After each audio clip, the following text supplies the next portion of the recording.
In this quick exercise tutorial, I'm going to be covering how to do a hollow hold with your knees bent.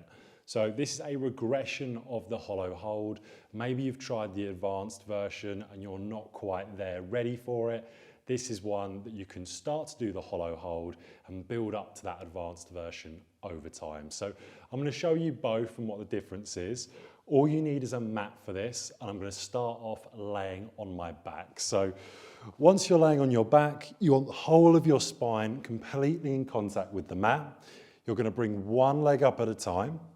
And what I want you to do is bring your hands into a position where they're either side of your body. Now you're going to slowly bring your knees away, trying to keep your lower back on the floor at all times. Once in said position, what you'll find is you'll start to feel a contraction through the core, especially as you try and keep that lower back on the floor. Now, of course, the advanced version of a hollow hold, as opposed to having knees bent, you would have your knees completely straight.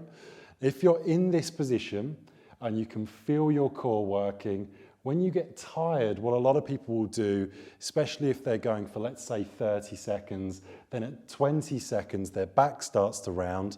A lot of people actually prefer to do this variation, bringing the hands behind the head and doing a little bit of a crunch and just holding that set position until they get the strength to do the full variation of the hollow hold. Of course, you'd repeat that for your desired amount of repetitions or sets. You can either decide to do repetitions where you bring the legs out and back in, or you can hold a static position. Either or is a regression of the hollow hold with your knees bent.